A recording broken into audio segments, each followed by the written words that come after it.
इन टर्नो तू ठीक है।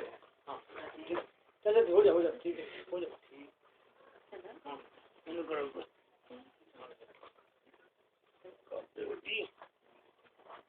ready now? Before the competence and performance, you watch this. There is lang, mean language, and there is parole, speech. Lang, what is lang? ऊपर देख रहे हैं ना लिखा हुआ है कोड। लैंग में कोड होता है। What is code?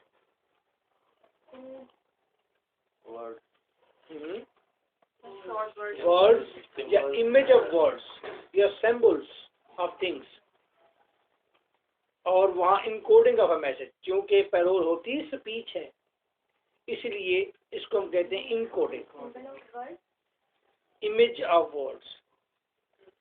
कोड अगर इमेज हैं वो ज़हन के अंदर होते हैं, जब स्पीच करते हैं बोलते हैं तो उस वक्त डी कोड करते हैं या इनकोड करते हैं, आप कोड को तोड़ते हैं। पोटेंशियल लैंग अगर पोटेंशियल है तो ये एक्चुअलाइज्ड है। पोटेंशियल का मतलब ये क्या है कि हमारे अंदर कुछ चीज मौजूद है जो हमारी पोटेंशियल है, जो हमारी एनर्जी है, जो हमारी ताकत है, जो हमारा जखीरा है। और एक्चुअलाइज का मतलब लाज बाकायदा सॉलिड हालत में बाहर आ गया है। सोशल है लैंग और इंडिविजुअल है।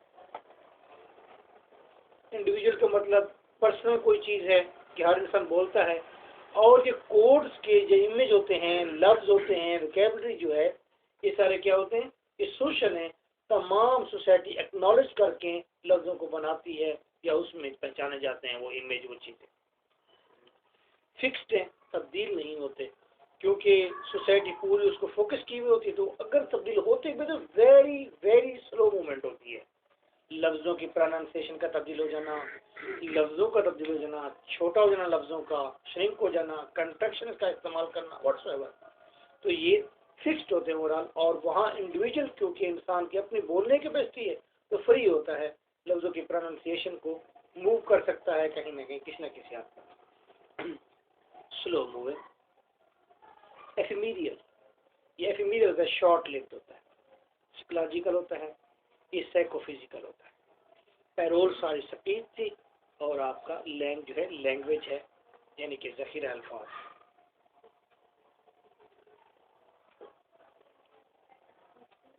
कॉम्पिटेंस एंड परफॉर्मेंस, उस पीछे वाले हिसाब को छोड़ सिर्फ आपको दोबारा रिमाइंड करना मकसद था। पहले मैं पढ़ा चुका हूँ, उसकी डेप्थ में मैंने पढ़ाया था। अगर अब मेरी बात कोई समझ नहीं आई आपको तो इसलिए समझ नहीं आई क्योंकि पीछे वो आपने पूरा सिनेरियो नहीं पढ़ा हुआ, कंटेक्स्ट पूरा पीछे से नहीं पढ़ा हुआ कि क्या बात चल रही थी। सिर्फ आपको याद ध्यान कराना मकसद था, लफ्जों से रोशनास करना। अब जो मैं बात कर रहा हूँ इस बात के लिए मैंने वो चीज़ें डिस्कस की। Competence and performance. अगर मैं आपसे पूछूं बारी बारी कि व्हाट इज कॉम्पिटेंस, तो आप सब मुझे जवाब देंगे अपने अपने लैंग्वेज के हवाले से, लिंग्विस्टिक्स के हवाले से आप मुझे जवाब देंगे दैट कैन बी कॉम्पिटेंस। एक लफ्ज में बताना है कॉम्पिटेंस ये हो सकती है लैंग्वेज के लिए। जी जी सब नो नो सो सर इसमें रूल्स का में भी competence. Yes next.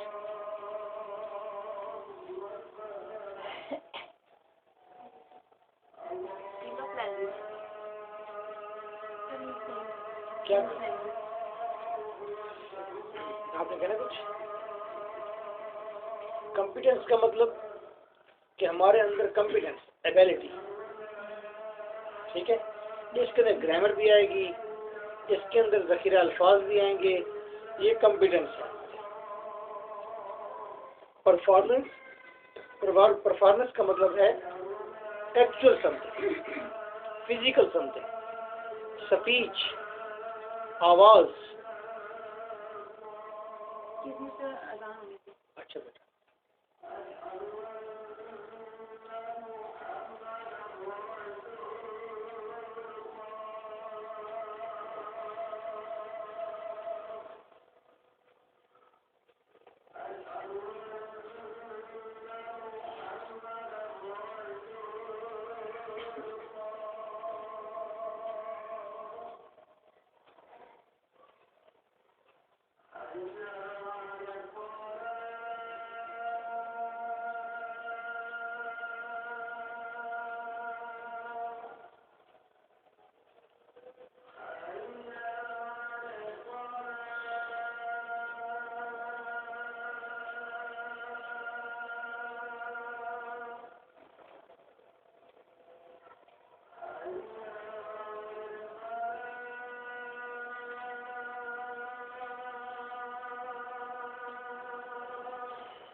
Simply competence का मतलब हमारे अंदर मौजूद एक एबिलिटी, परफॉर्मेंस का मतलब कि उसको एक्चुअलाइज लाना, प्रैक्टिस में लाना, उसको फिजिकल सूरत में लाना।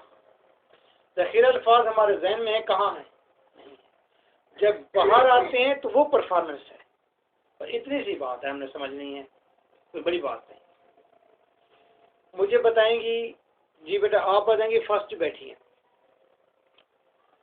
विकेबलरी ये कॉम्पिटेंस में आएगी या परफॉर्मेंस में आएगी? ठीक है, बिल्कुल सही है। साउंड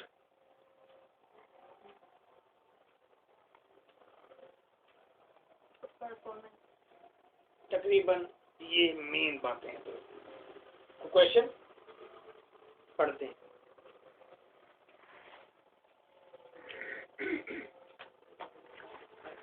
नुमान चक्की वाले, अच्छा ओहो भूल गए। नोम चॉम्स्काई, ठीक है, जिसका प्रेम चोपड़ा होता है ना, इस तरह हमारे इलाके में चुम्मी मलंग था, तो ये चॉम्स्काई है, ठीक है। नोम चॉम्स्काई कंसेप्ट ऑफ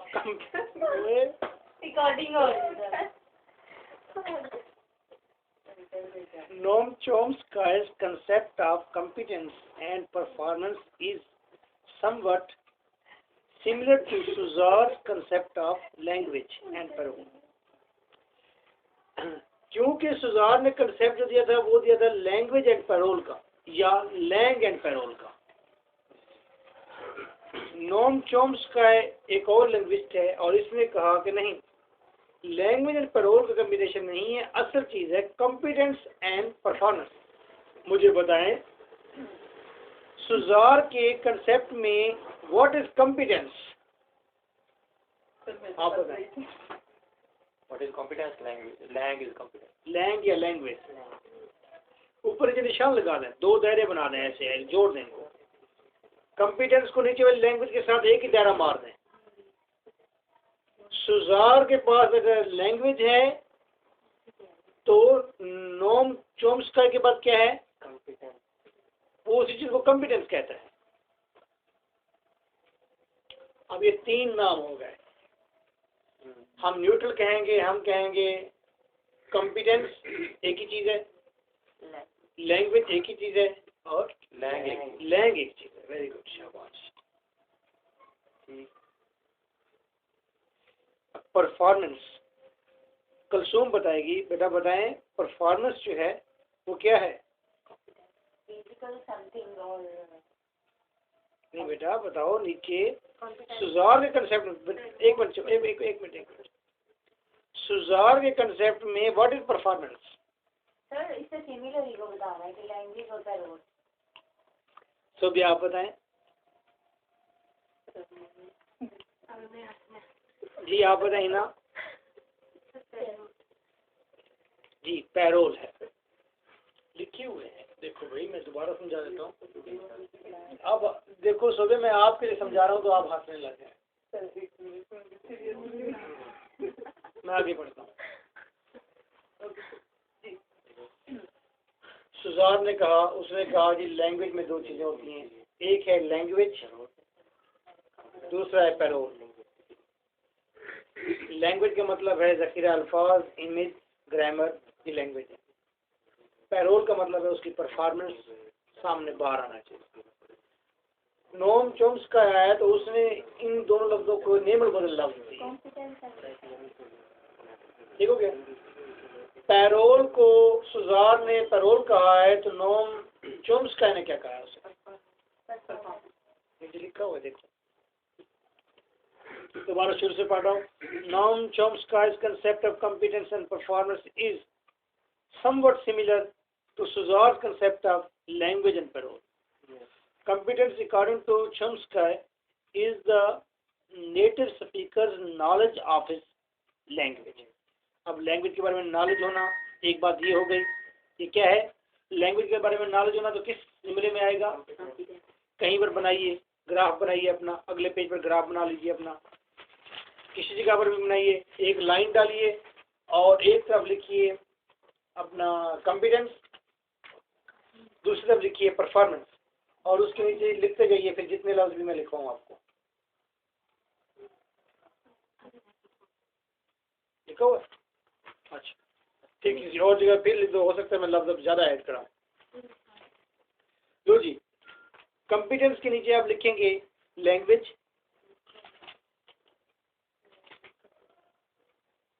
उसी के नीचे लिखेंगे नॉलेज ऑफ लैंग्वेज,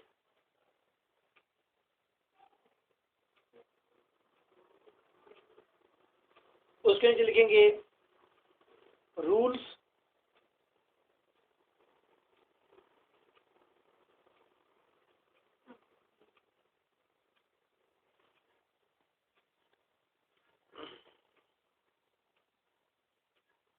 ओके जी। अब दोबारा पढ़ रहा हूँ। Competence according to Chomsky is the native speaker's knowledge of his language, the system of rules he has mastered, his ability to produce and understand vast number of new sentences, उसके नए sentences बनाना नहीं, नए sentences produce करने और understand करने की ability का होना, ये याद रखेंगे। कॉम्पिटेंस, हाँ कॉम्पिटेंस, उसकी एबिलिटी का होना है, ना कि नए सेंटेंस प्रोड्यूस कर देने हैं। उसने प्रोड्यूस करने की एबिलिटी वो किस में आएगी? कॉम्पिटेंस, कॉम्पिटेंस एबिलिटी जिसमें है वो। Competence is the study of the system of rules. Competence में हम रूल्स की स्टडी करते हैं। परफॉर्मेंस इज द, अब परफॉर्मेंस के कॉलम में लिख दे परफॉर्मेंस ऊपर, जहाँ कॉलम बनाए हैं आपने परफॉर्मेंस ऊपर लिख दे। Performance is the study of actual sentences themselves, जो सेंटेंसेस बाहर आ गए हैं उनकी स्टडी है। ठीक है,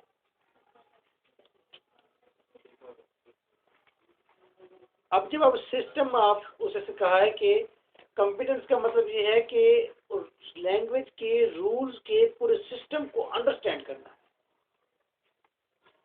यानी कि ग्रामर सीखनी है। कॉम्पिटेंस, ये कॉम्पिटेंस है। सेंटेंस जो प्रोड्यूस किए गए हैं उसको जब स्टडी करेंगे तो ये आपकी परफॉर्मेंस है। एक और एंगल से बनाया, या मैं इसको सिंपल करूंगा, मैं कहूंगा, मुझसे अगर कोई पूछेंगे तो मैं यही कहूंगा, मैं मुझे कॉम्पिटेंस ये है कि रूल्स का पता होना, लैंग्वेज की वोकैबुलरी होना, और परफॉर्मेंस का मतलब है उसको बोल देना, कह देना, लिख देना।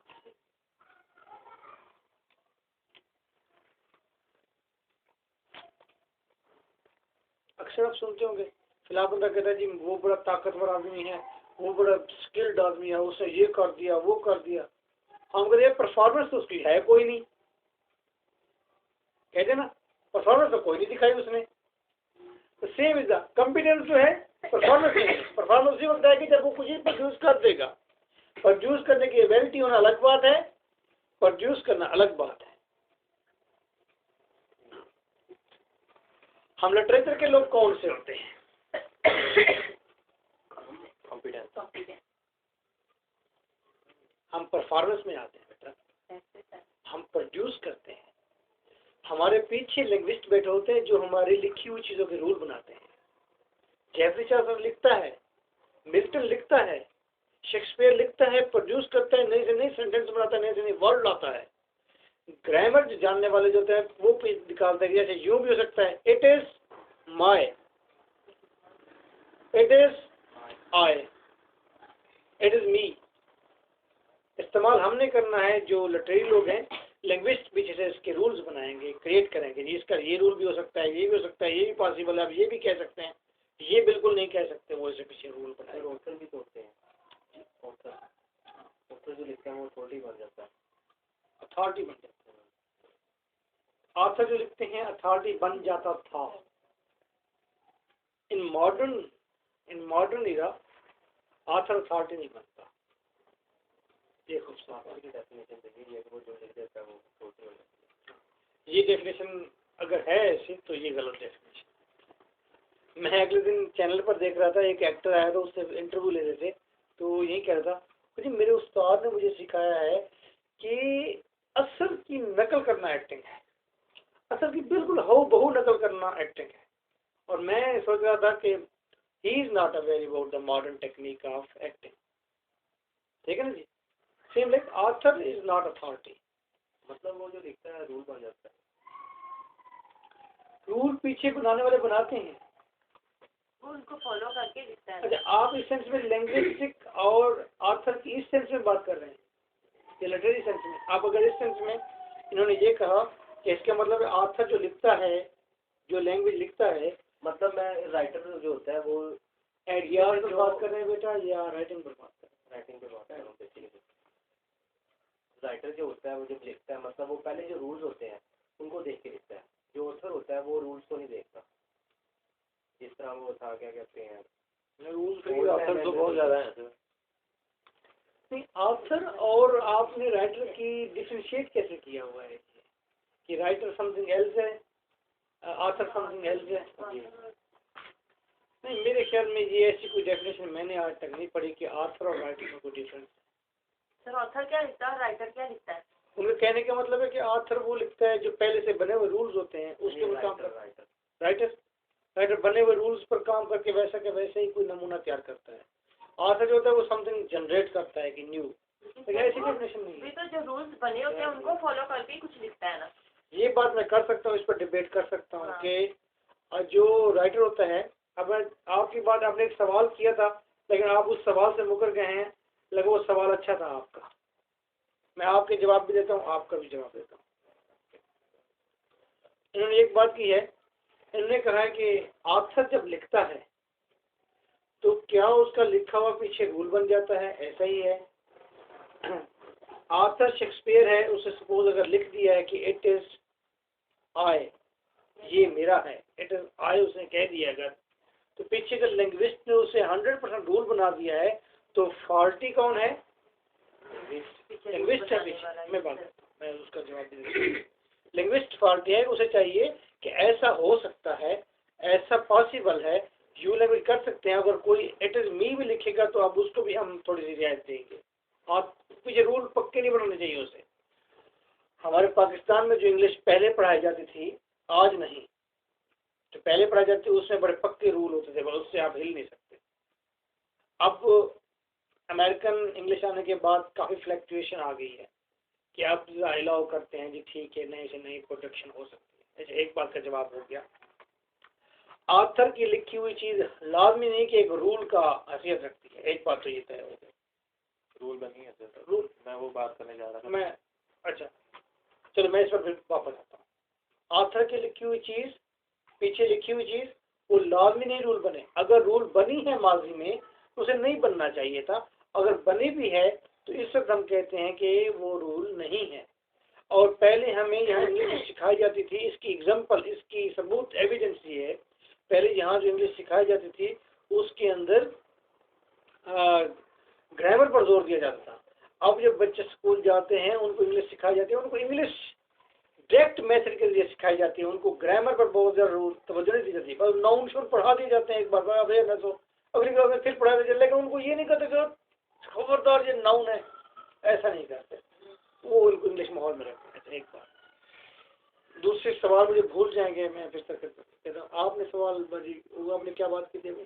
तो मैंने कहा जब कोई ऑथर या राइटर लिखता है तो वो लिखे हुए रूल्स को फॉलो करके कुछ लिखता है ना। ये बात मैंने अच्छी की है कि ऑथर जो लिखे हुए रूल्स को फॉलो करता है। ऑथर को आप उसको मिलता है जब मेरा सवाल होता है। अच्छा, वो रूल को फॉलो तो करता है क्योंकि ये एक ज़िंदगी का एक तरीक़ाकार है। इस पर क्योंकि अब हर शख्स नकल के ज़रिए सीखता है, चलना भी हम नकल के ज़रिए सीखते हैं, सोना भी नकल के ज़रिए सीखते हैं, लिखना भी नकल के ज़रिए, ये एक अमल है हमारा। तो इसमें नो डाउट हमें कुछ ना कुछ पैमाने फॉलो तो करने होते हैं, लेकिन जो परफॉर्मेंस है वो यही है कि कोई चीज़ प्रोड्यूस की जाए, बेहतर की जाए। वो ये एक छोटा इशू है, इसको हम वैसे कह सकते हैं कि नॉर्मली हम हर चीज़ ऐसे सीखते हैं, पहले कुछ जानते हैं फिर। सर हमारे पार्ट 1 में एक बहुत बड़ी एग्जांपल है कि ऑथर जो लिखता है वो अथॉरिटी बनती है। उसकी एक सबसे बड़ी मिसाल मिल्टन है।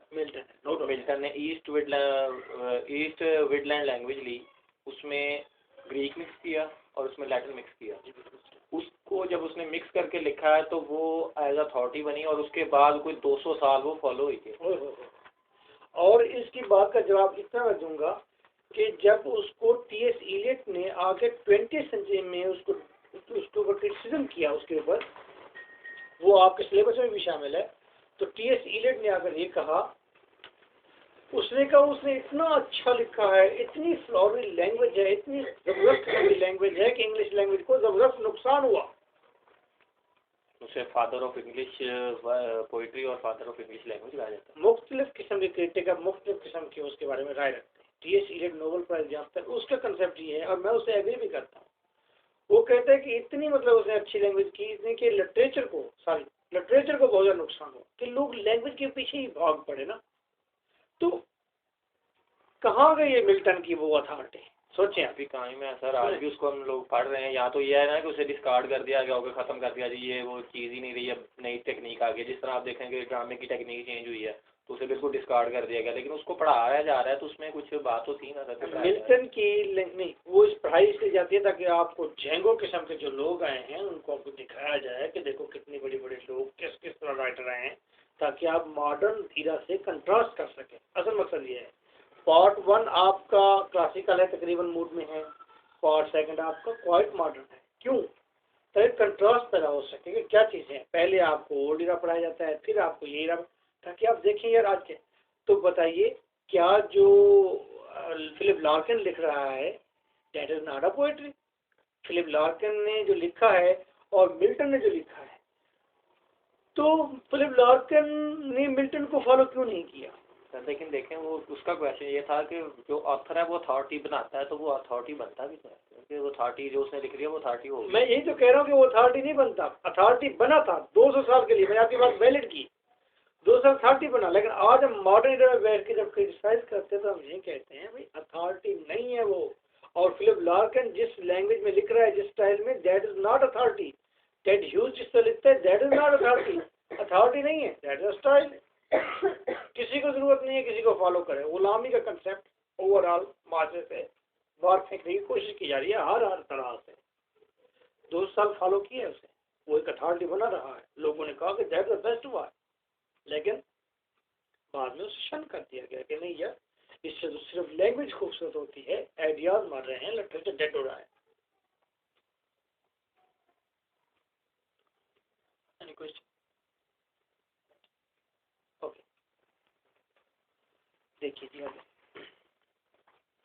Competence is the study of the system of rules. Performance is the study of actual sentences themselves, of the actual use of language in real life situation. आम जिंदगी की सिचुएशन के अंदर जो एक्चुअल सेंटेंसेस का इस्तेमाल होता है उसको कहते हैं परफॉर्मेंस। अच्छा, अब ये इसमें जो सिचुएशन का लफ्ज है, लगता तो ऐसे कि जैसे गैर जरूरी लफ्ज हो, लेकिन इसकी भी अहमियत है। रियल लाइफ सिचुएशन जब कहते हैं तो सिचुएशन के मुताबिक ही हमारे सेंटेंसेस होते हैं, जो कि तमाम सोसाइटी के अंदर फॉर्मल हो चुके होते हैं, एक्नॉलेज हो चुके होते हैं। ठीक है, जैसा कि pick this cup, illustration, pick this cup, illustration, ठीक है, कॉमन, ये सिचुएशन है, कॉमन। इधर आओ, illustration, हमने इधर आओ वाले सिचुएशन का नाम रखा हुआ है, इधर आओ, उरिया ये सिचुएशन का नाम है, ठीक है। लेकिन उरिया को एक फ्रेंच नहीं समझ सकता, और आप जो बना बैठे हैं, आप अगर कोई कहे कि इंगोविया, you will not understand what is इंगोविया। इंगोविया मीन इधर आओ, कम ऑन, ठीक है। तो सिचुएशन के अंदर ही सोशल सेटअप होता है, सिचुएशन के अंदर ही लैंग्वेज सारी बुनी हुई होती है, ठीक है। तो परफॉर्मेंस वो है जो कि एक्चुअल सेंटेंसेस जो कि रियल लाइफ की सिचुएशन के साथ निटेड हैं, कनेक्टेड हैं, उनकी स्टडी।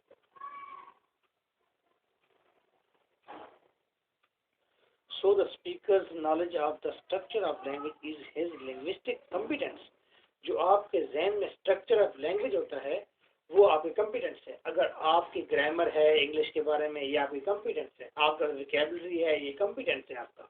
इवन के जो आपकी मदर लैंग्वेज है उसका एक स्ट्रक्चर आपके माइंड में इतना बेहतरीन तरीके से वो सॉफ्टवेयर इंस्टॉल हो चुका है आपके माइंड में कि आप उस सॉफ्टवेयर पर सेंटेंसेस फटाफट बनाते हैं, तेज तरीके से बनाते हैं। ठीक है, वो स्ट्रक्चर क्या है आपका? परफॉर्मेंस है या कॉम्पिटेंस? आप बताएंगी। कॉम्पिटेंस।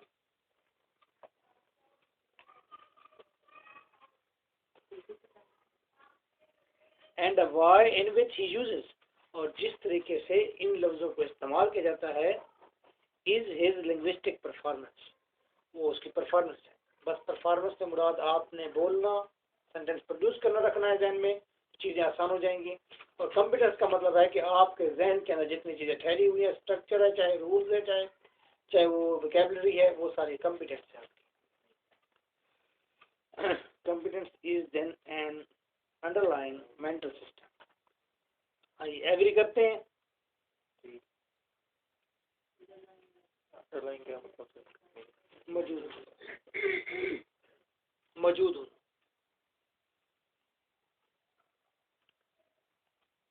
जी, एक्नॉलेज, एक्सेप्ट कर लिया आपने सेंटेंस को? सेंटेंस जो अभी लिखा हुआ है, competence is then underlying mental system. Yes sir.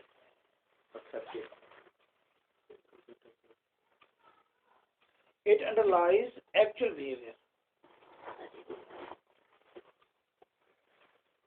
It underlies actual behavior.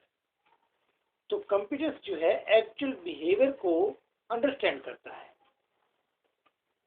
Actual behaviour से मुराद वही है, गिलास का ले आना, फेच मी अ ग्लास, या इधर गिलास ले आओ, या गिलास फड़ाई हुए।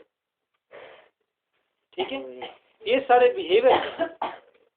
तो कॉम्पिटेंस के अंदर बिहेवियर की अंडरस्टैंडिंग भी जरूरी है, क्योंकि मुख्तलिफ लैंग्वेज के अंदर, और लैंग्वेज के अंदर मुख्तलिफ किस्म के बिहेवियर होंगे। Linguistic ability to analyse language, ये भी कॉम्पिटेंस है।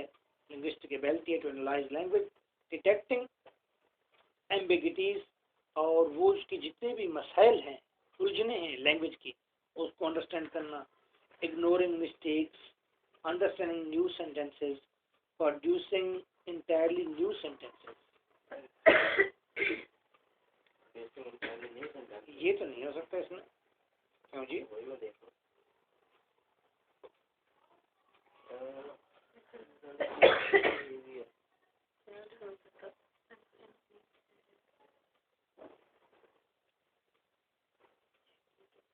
अच्छा, फिक्र शुरू हुआ था अंडरलाइज से। It underlies actual behaviour. तो अंडरलाइज का मतलब होता है समझना, मौजूद होना। तो underlies producing entirely new sentences, new sentences को प्रोड्यूस करने की अंडरलाइज यानी कि एबिलिटी मौजूद होना। न्यू सेंटेंसेस प्रोड्यूस करना नहीं, उसकी एबिलिटी मौजूद होना प्रोड्यूस करने की। Whereas competence is a set of principles which a speaker masters. Competence जो है एक ऐसा सेट है, रूल्स हैं जिस पर स्पीकर मास्टर होता है। Performance is what a speaker does. Performance वो यूज करनी नहीं आ रही। Whereas competence ऊपर competence की बात कर रहा था, दूसरे जब के competence। फिर दोबारा कॉम्पिटेंस से ही बात शुरू की। ऊपर भी कॉम्पिटेंस की बात की है, वेयरएज के बाद उसने फिर कहा कि अच्छा अब मैं यूँ कहता हूँ, वेयरएज की जगह कोई और लफ्ज़ इस्तेमाल करना चाहिए। वेयरएज में ऐसे लगे कि आप वेयरएज के बाद वो परफॉर्मेंस की बात करने लगा है, लेकिन परफॉर्मेंस की बात नहीं की उसने। फिर कॉम्पिटेंस से फिक्रा शुरू कर दिया।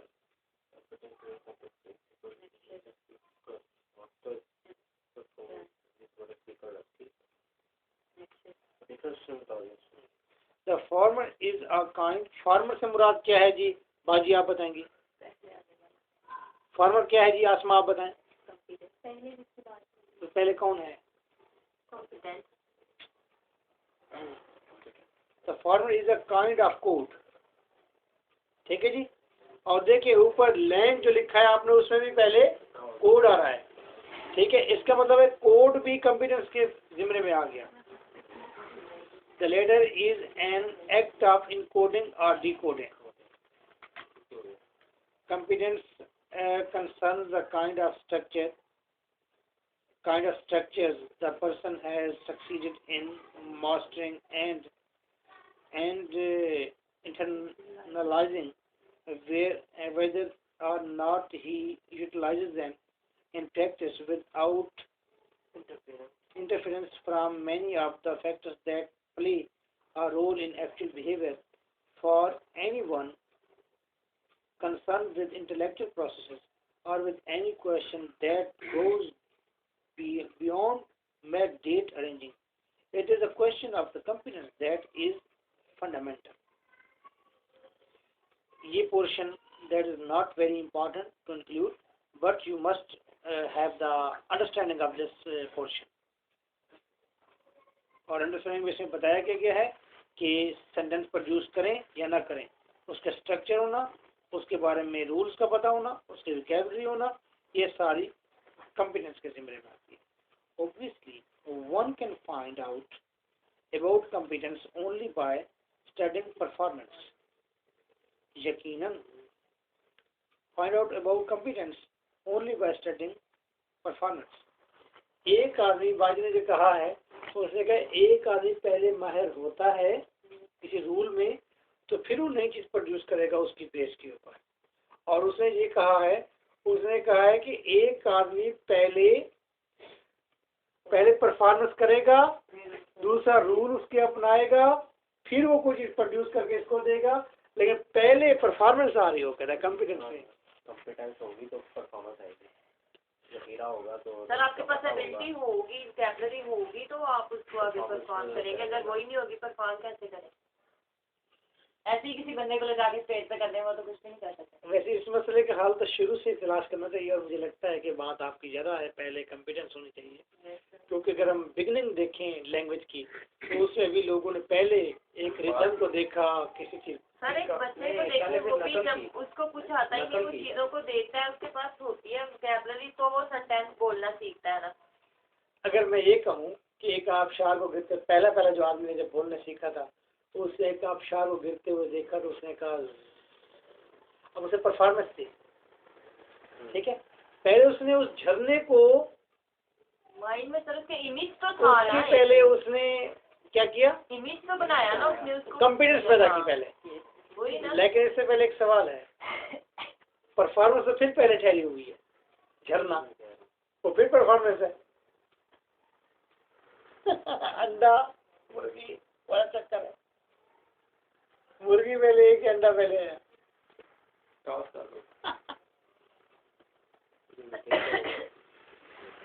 But this study must be carried out in the device and clever wise, if any serious result is to be obtained. In this way, the abstract internal grammar, which enables a speaker to utter and understand an infinite number of potential utterances, is a speaker's competence. समझ आ गया वो बात? अच्छा जी, ये paragraph जरा पढ़ें जी, paragraph पढ़े ऊपर वाला। This competence is free from the interference of memory, strain, characteristics, errors, lapses of attention, etc. The speaker has represented in his brain a grammar that gives an ideal account of the structure of the sentences of his language. But when actually faced with the task of speaking or understanding, many other factors rest upon his underlying linguistic competence to produce actual performance. May be confused or have several things in mind, change his plans in midstream, etc. Since this is obviously the condition of most actual linguistic performance, a direct regard and actual cause is almost useless as it stands for linguistic and analysis of any but the most superficial kind. इस paragraph को मैंने छुड़ा दिया है, आप इसे read कर लेंगे अगर अंडरस्टैंडिंग आपकी बने।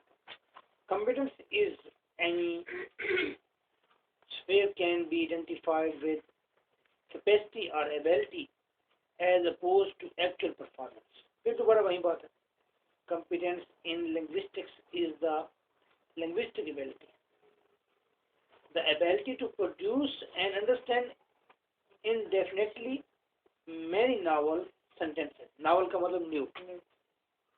It refers to the native speaker's innate creativity and productivity implicit in the normal use of language. There is nothing new. वो चीज़ नहीं है।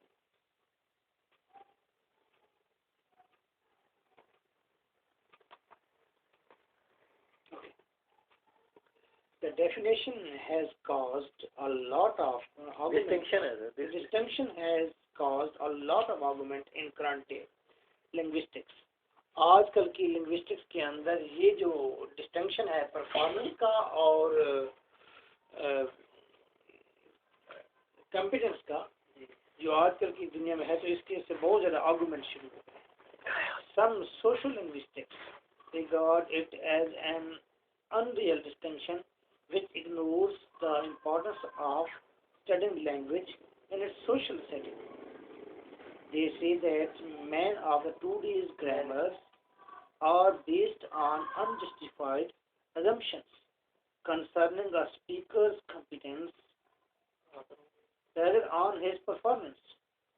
But the division is a useful one, if not carried to extremes. In an ideal situation, the two approaches should complement each other. Any statement concerning a speaker's competence must ultimately be based on data collected while studying his performance. जी आइए कुछ समझ आपको? आगे sir, आगे से नहीं।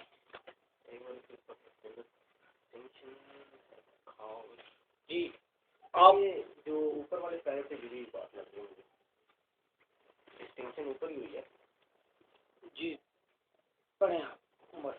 This distinction has caused a lot of argument in current day linguistics.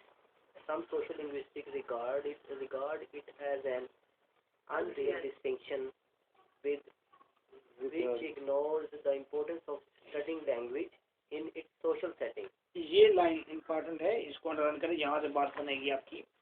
कि कुछ कहते हैं कि ये जो डिस्टिंक्शन आपने कैम की है दैट इज रॉन्ग वन, और असल में जब हम ये डिस्टिंक्शन कैम करते हैं तो हम सोशल सेटिंग को भूल जाते हैं। जब सोशल सेटिंग हम कहते हैं तो उसका मतलब वही है तो रियल लाइफ सिचुएशंस को, उसको भूल जाते हैं, वो कहते हैं। They say that many of today's grammars are based on unjustified assumptions concerning a speaker's competence rather on his performance. आजकल वो कहते हैं कि अभी बड़ी दिलचस्प बात सुनने की है, उसने किसी अंडरलाइन करे रेदर देन परफॉर्मेंस तक। वो कहते हैं कि आजकल की जो लैंग्वेज है मोस्टली गलत है। उसमें अब समझने की कोशिश कीजिएगा। अनजस्टिफाइड assumption है। हाँ, गलत क्यों है जी? सिचुएशंस बदल गई है, कंप्यूटर्स है, मैनर्स हैं, आंख का झपकना है, हमने ज़्यादा चीज़ें सीख ली हैं, फासले रिड्यूस हो गए हैं, उड़ाई इधर आइए, बदल गया है, सिचुएशन बदल गया। पहले लोग दूर रहते थे, किसान थे, दूर रहते थे, तो वो उड़ाई होए उसे हम कहते, अब वही उड़ाई अब बड़ी धीमे इधर आइए, सिचुएशन बदल गई है। अगर कोई बंदा ये कहे, जैसे आप यहाँ पर बैठे हुए हैं, मैं इन्हें कहूँ उड़ाए ऐसे कहूँ, that will be very wrong. ये तो बड़ी गलत ग्रामर है ना, ये ग्रामर है, लेकिन गलत है कि मैंने इतनी ऊंची आवाज से इतनी बड़ी स्पीच के साथ उसको इशारा, उसको कहा कि इधर आओ, हालांकि वो मेरे नजदीक है। इसी तरह वो कहता है क्योंकि पुराने रूल्स के ऊपर जो ग्रामर लिखी गई है वो ग्रामर चल रही है आगे, सिचुएशंस आगे बदल गई हैं, उन ग्रामर की बेस पर जो चीज़ें प्रोड्यूस हो रही है दैट इज वेरी रॉन्ग, वो गलत है। उसने इसलिए कॉम्पिटेंस की जब आप बात करते हैं कि लैंग्वेज के रूल्स की जब आप बात करते हैं कॉम्पिटेंस की, तो इसका मतलब यही होगा कि वो कदीम रूल्स जो पहले के लिखे हुए थे उन्हीं रूल्स को ही फॉलो करना है। उन्हीं रूल्स को आप फॉलो करेंगे तो आप फर्दर जो नई आने वाली सिचुएशंस हैं उनको मीट नहीं कर पाएंगे। आप तो कहेंगे मैं जानता हूँ इंग्लिश को बहुत अच्छा और मैं ऐसे, जैसा कि आप मास्टर इंग्लिश लिटरेचर हैं, तो आपको कोई जाकर कहे जी मैं बीएड का क्लास में था तो मुझे उन्होंने कहा जी वो था कि मुझे किताब खरीदनी है मेरे ख्याल में, मैंने कहा उसका I have to buy a book. तो एक छोटी सी गर्ल के साथ टीचर बैठा था, उसने कहा वो जो मेरा सुपर, उसने कहा आपको तो ये पता नहीं है I am to buy a book. मैंने कहा सर जी मैं ये नहीं कहता कि आपने जो बोला है गलत है, लेकिन अब इस सेंटेंस को इस्तेमाल नहीं करते। क्या मतलब? मैंने कहा सर देखिए I am to buy a book इस्तेमाल होता था, लेकिन अब लोगों ने इस्तेमाल करना इसको रिड्यूस कर दिया है। अब I have to buy a book इस्तेमाल होता है ज़्यादा और हम वही इस्तेमाल करते हैं, इसलिए मैंने वो बताया। उसका नहीं, he was right, I was absolutely right and modern, he was right but he was talking on the basis of competence. उसने पुरानी वो जो ग्रामर है उसको रटा हुआ है जो वो उसकी कॉम्पिटेंस में है। और मैंने क्या कहा, मैंने जब कहा तो मैंने उसको न्यू सिचुएशन के मुताबिक कहा। तो वो यही कह रहा है कि वो कहते हैं कि जब हम कॉम्पिटेंस की बात करते हैं, परफॉर्मेंस की बात करते हैं, तो हम एक नुक्ते को भूल जाते हैं। कौन से नुक्ते को भूल जाते हैं मुझे ये बताएंगी बेटी? बीमारों की तरह मत बैठो, मुझे बताओ। तबीयत ठीक है तुम्हारी? तो बताओ किस चीज को भूल जाते हैं? आप बताएं।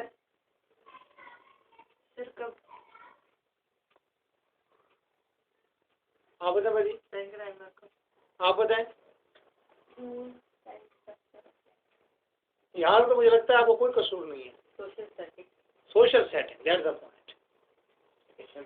मैं इस सोशल सेटिंग को अंडरलाइन कराया है, उसके बाद अगली 2 लाइनें अंडरलाइन कराई हैं। वही बात वो ये कह रहा है, वो कहता है कि अगर आप कॉम्पिटेंस पर और परफॉर्मेंस पर यकीन रखते हैं तो एक प्रॉब्लम आ जाएगा। क्या प्रॉब्लम आ जाएगा? सोशल सेटिंग को इग्नोर कर देंगे। सोशल सेटिंग क्या है? मैंने वो पहले कहा था, मैंने कहा ये जो रियल लाइफ सिचुएशन लिखी हुई है इस लफ्ज को अंडरलाइन करें। मैंने कहा ये सिचुएशन अहम है।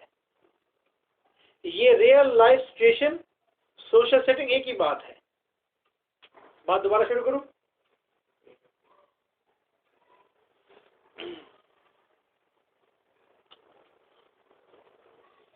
कॉम्पिटेंस पर यकीन रखने वाला वो उस्ताद जो कुर्सी पर बैठा हुआ है और मुझे देख रहा है और कहता है कि मुझे किताब खरीदनी है, वो कॉम्पिटेंस जानता है, कॉम्पिटेंट है वो, उसके अंदर कॉम्पिटेंस ऑफ लैंग्वेज है।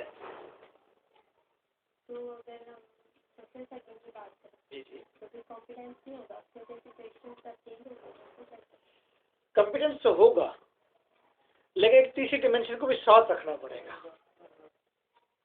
फिर इसका मतलब ये है कि आप ये ना कहें कि जी लैंग्वेज को जानने के लिए, लैंग्वेज को समझने के लिए एक कॉम्पिटेंस होगा, दूसरा performance.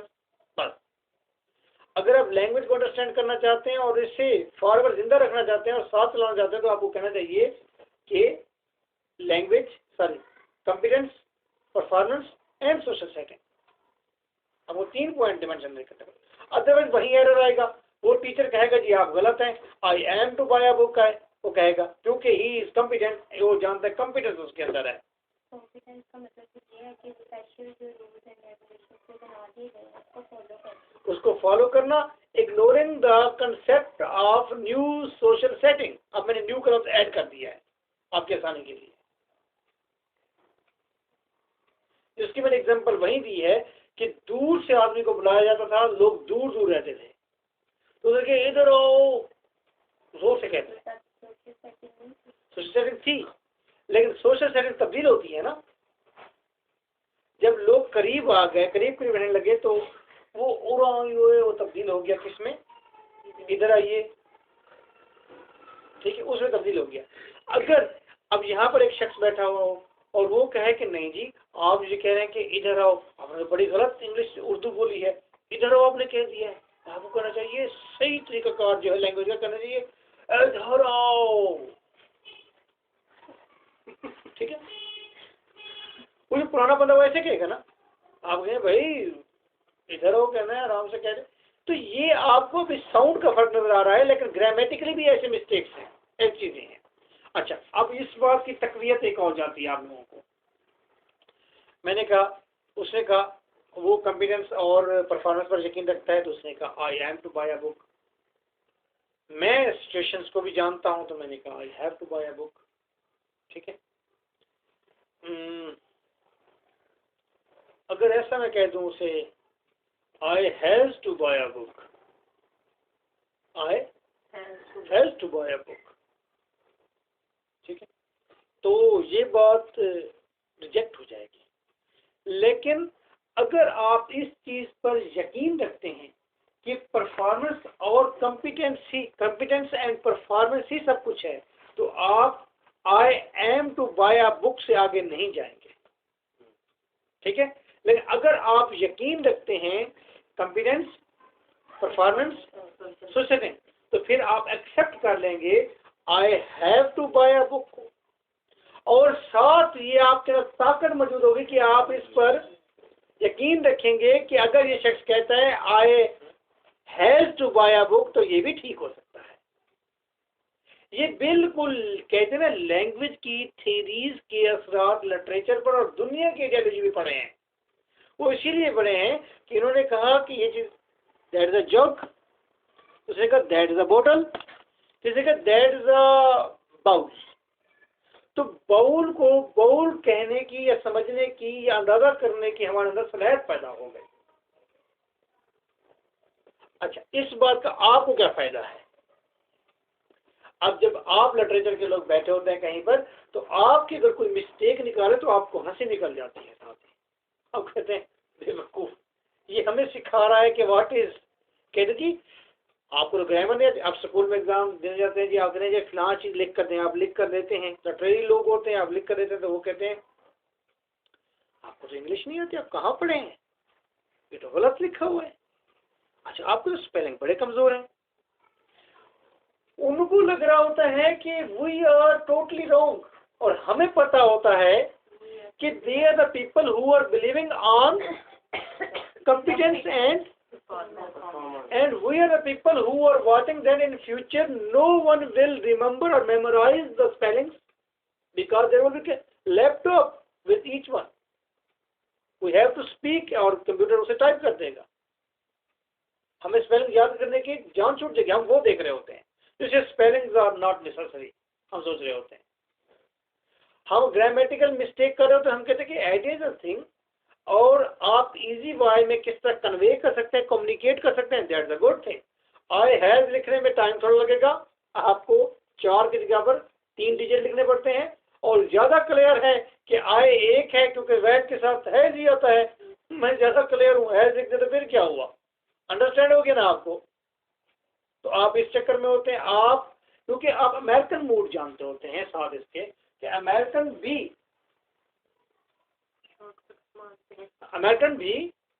Competence, performance and setting पर यकीन रखते थे।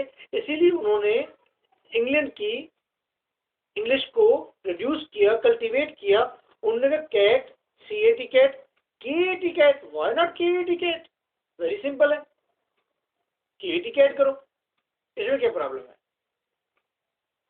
और अभी तक हम इस चीज से निकले कि आई अपना ही, शी, इट और सिंगुलर नेम के साथ भी ऐसे लगाना है, ही डू नॉट नहीं हो सकता। तो क्यों नहीं हो सकता?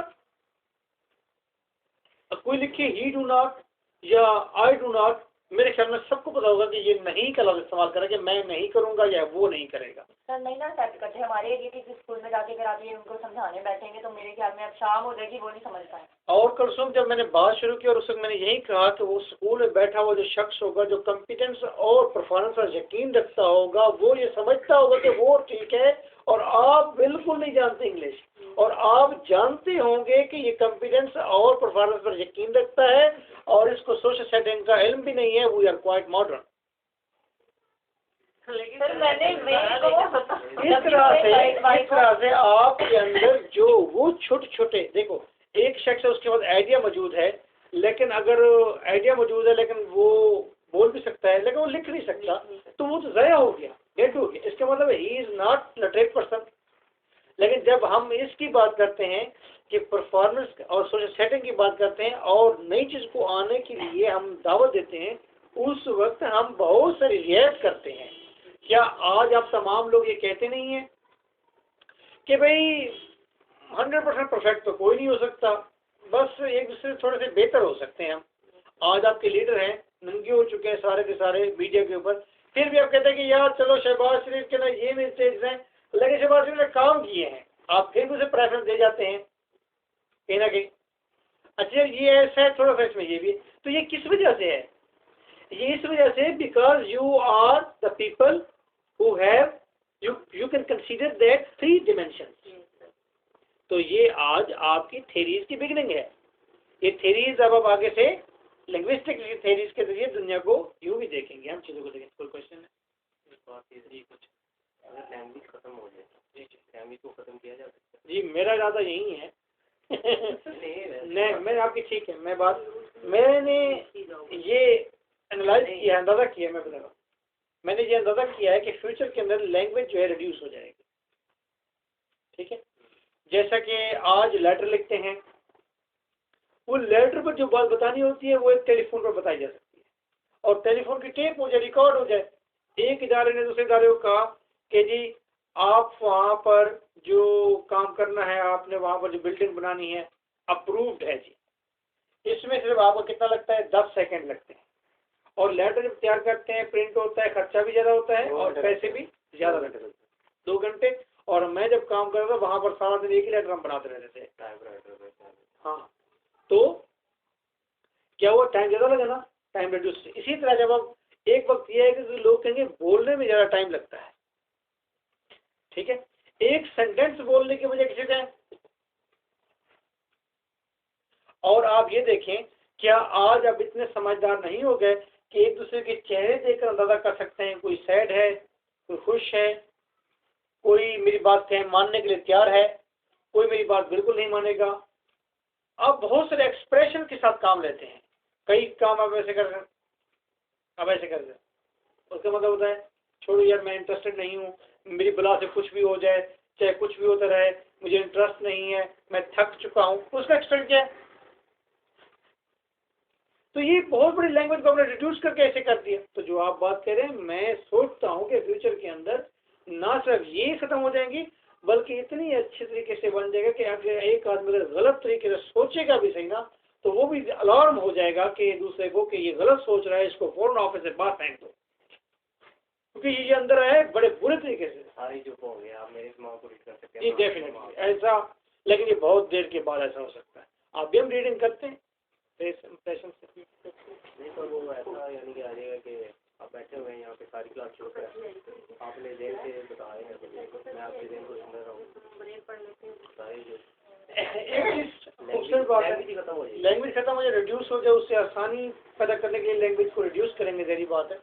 और वैसे भी इतनी लैंग्वेज को तैयार करके, इतना कुछ जहन में रखें। अब आप सोचें कि आपको 16 साल 15 साल हो गए हैं पढ़ते हुए, कितनी लैंग्वेज, कितनी चीज़ें आपने अपने उसके अंदर फीड की हुई हैं। ये इतनी एनर्जी है जो फीड करने के बजाय यही एनर्जी किसी बीमारी के इलाज में लग सकती थी, यही एनर्जी कुछ इन्वेंट करने में लग सकती थी, वो एनर्जी आपने जो लैंग्वेज सीखने में लगा दी है। सर एक बात काफ़ी अर्से से नोट कर रहा हूँ, 2-3 माह से, देखा मैं 16 साल हो गया मैं पढ़ते हुए। क्या ये इंग्लिश लैंग्वेज इतनी ही डेप्थ वाली है, ये इतनी ही इम्पोर्टेंट है कि इसे इतने अरसे में हमने समझा है? हालांकि अगर कोई भी लैंग्वेज चाइनीज सीखनी है, कुछ सीखना है, तो आप 6 महीने के लिए 1 साल के इंस्टीट्यूट में जाएं, आप लिख भी सकते हैं, उसके बाद पढ़ भी सकते हैं सारा कुछ। तो क्या इसमें इतनी ही डेप्थ थी या इतना ही इसमें नॉलेज है कि हमें इतना अरसा लगा इसको सीखने में, स्टेप बाय स्टेप आज हम इस पॉइंट में है कि हम इसे समझना शुरू किया? इसके 2 आंसर हैं। एक रिवायती आंसर है। रिवायती आंसर इसका ये है कि हमारे पास इंग्लिश को सिखाने का सही एटमॉस्फेयर नहीं दिया। आजकल जो बच्चे आ रहे हैं वो ज़्यादा कॉम्पिटेंट है इंग्लिश बोलने में, लेकिन उनको कोई प्रॉब्लम नहीं आ रहा जो इंग्लिश मीडियम स्कूल में। जो वालिदैन समझदार हैं वो टाटों वाले स्कूल में, गवर्नमेंट स्कूल में नहीं भेजते। उनको पता है कि 5 साल पहले ही सिर्फ अगर इनको अच्छे स्कूल में पढ़ा दिया तो फॉर एवर के लिए इनके इंग्लिश के वाले मसले खत्म हो जाएंगे जो पढ़े लिखे वाले हैं। ये तो रिवायती आंसर है। दूसरी बात यह है कि सोशल सेटिंग के हवाले से अगर बात की जाए तो चाइनीज सीखना आसान होगा एज कंपेयर टू इंग्लिश सीखना। उसकी वजह यही होगा कि सोशल सेटिंग के मिलना जुलना है, करीब कुर्बत है। हिंदी सीखना हमारे लिए आसान है, इसी तरह क्योंकि वो सोशल सेटअप है। फ्रेंच, कैनेडियन, अरबी जो भी सीखना होना तो उसके लिए ज़्यादा से ज़्यादा वो कहते हैं 6 माह का, और अगर आपने बिल्कुल मास्टर होना तो 1 साल में आप जी सारा कुछ सीख भी लेंगे। इंग्लिश लैंग्वेज थोड़ी सी कॉम्प्लिकेटेड भी है, थोड़ी सी है, लेकिन असल में मेरा ये यकीन है कि अगर एट मास्टर बचपन में एट मास्टर स्कूल में भी ना पढ़ाएं, मादर सिर्फ ये काम करें, बाप और माँ सिर्फ ये काम करें कि बच्चे जब पैदा होता है उसे जब स्ट्रक्चर जो इम्प्लांट कर रहे होते हैं उसके माइंड के अंदर आप लोग, वो आप अपने पंजाबी का कर रहे होते हैं या आप अपने उर्दू का कर रहे होते हैं, अगर उसी को प्लांट आप इंग्लिश में कर दें तो मैं कह रहा हूँ उसे स्कूल में भी ना पढ़ाएं इंग्लिश में। तो सर जो पढ़े लिखे ही नहीं है वो क्या करें? अब वो तो फिर झेलेंगे ना, ये तो वही ना, तो हमारे मुआशरे की प्रॉब्लम ही ये है। ठीक है वो झेलेंगे, लेकिन आप फर्क भी देख रहे हैं, जो इंग्लिश मीडियम स्कूल से पढ़कर आता है, इंग्लिश जानता होता है, उसकी परवाज में, उसकी क्लास में, उसकी अर्निंग में, और जो नहीं जानता वो बिल्कुल नीचे जाता है, नीचे से वो आना पड़ता है उसको। मैं आपके सामने बैठा हुआ हूँ, मैं 13 बुक्स का ऑथर जरूर हूँ, लेकिन आपके सामने मुझे नीचे से परवाज करनी पड़ी है। अगर मेरा स्कूलिंग एचएसएन होता, बहुत अच्छा स्कूल होता, तो मैं इस वक्त शायद जितना ब्रेन मेरे पास था जो कुछ था, मैं सिर्फ ये किताबें ना लिखता, बल्कि मैं खुद से किताबें लिखता जिसके ऊपर शायद जॉन शेबेरी अपना वो लिखता, परफेस लिखता, ज़्यादा अच्छा मैं परफॉर्म कर सकता था ना। ठीक है, इसी तरह आप लोगों की स्कूलिंग भी अगर बहुत अच्छी हुई होती, अच्छे पैमाने पर तैयार होते, तो ये जो आप इस वक्त पढ़ रहे हैं ये चीज़ें तो आप 7th 8th 9th में पढ़ जाते। अब अगर आपको कहा जाता आप करें yes these are the things we can consider them, understand them, आप कहते हैं कि सर ये तो लिखा हुआ है हम पढ़ लेंगे, थोड़े दिल ना जलाएंगे। आप कहेंगे सर ये तो लिखा हुआ है, you tell us what is the new you have in your mind, ये तो हमारे पास है ऑलरेडी, हम पढ़ लेंगे, आपके पास क्या है आप वो बात करें, मुझे किताब खोल के ना पढ़ाना पड़ेगा। ठीक है, ये डिफरेंस है। ऐसे इंस्टीट्यूट आज भी हैं जब किताब खोल के नहीं पढ़ाई। मैं कह रहा थी आपस की बात है, जो स्टोरी कुछ ज़्यादा नहीं होंगे। अच्छा नहीं, जिंदा वो जो मैं सामने बैठे हुए वही नजर आता है, वो भी गुड़ खाता है, वो भी गुड़ खाता है। गुड़ तो सारे खाते हैं जी। अच्छा जी, अब ये बात समझ आ गई।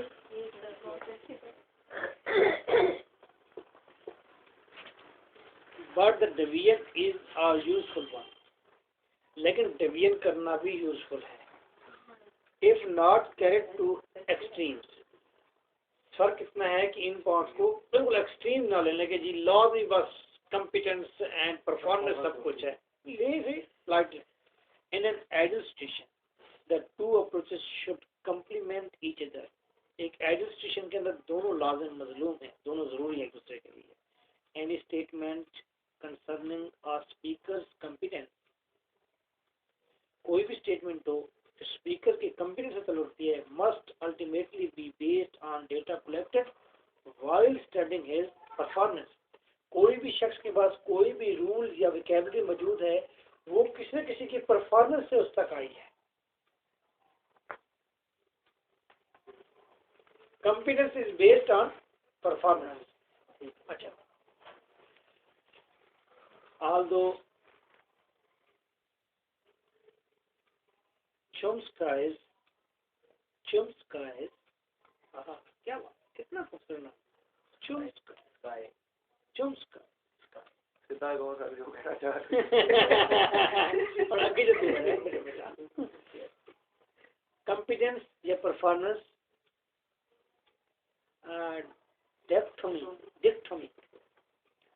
डिक्टोमी का मतलब वो dictionary speech closely resembles Saussure's langue and parole, बात वहीं पर आगे पे। Yet the main difference is that Suzar stressed the sociological implications of rank। अब फर्क ये है नोम स्काई के अंदर और सुजार के अंदर, सुजार जो स्ट्रेस करता है sociological implications of lang, social setup पे ज़्यादा। ठीक है, while Chomsky stressed the psychological implications of competence। बात एक ही है, वो कहते हैं कि जी लैंग है सब चीज़ और उसका ताल्लुक जो है सोसाइटी से है। ये कहते हैं साइकोलॉजिकल फिनोमिना है, वोकैबुलरी माइंड के अंदर होता है, स्ट्रक्चर माइंड के अंदर होता है, और ये कॉम्पिटेंस है, कौन ज़्यादा अच्छा लगता है? दोनों। मुझे तो ये लग रहा है सोशियोलॉजिकल वाला लग रहा है। दोनों के नाम अच्छे These distinctions are also parallel to a distinction made between code and message. अच्छा जी, अब ये बिल्कुल ही दोनों चीजें, कोड को किस जिम्मे में रखोगे? Lang competence competence. शाबाश, लैंग्वेज में कंपिटेंस में रखेंगे, और मैसेज को मैसेज भी उधर ही आएगा, परफॉर्मेंस में आएगा। मैसेज परफॉर्मेंस में करते लैंग्वेज को परफॉर्म ही करते हैं हम, जब मैसेज लिखते हैं उसको परफॉर्म करते हैं तो माइंड में जब तक है उस वक्त तो परफॉर्म वो मैसेज नहीं है, लेकिन वो मैं वो तो कोड ही है ना, है तो वो कोड है। वो डी कोड हो गया है, मैसेज दे दिया ना। कम्युनिकेट करके D code. A code is the pre-arranged signaling system. A message is an actual message sent through that system. चलो जी, यार ही मतलब हो गया हमारा है। और ये जी किसने लिखना है तो लिख लें। लिखा हुआ है सर, मैंने लिखना है।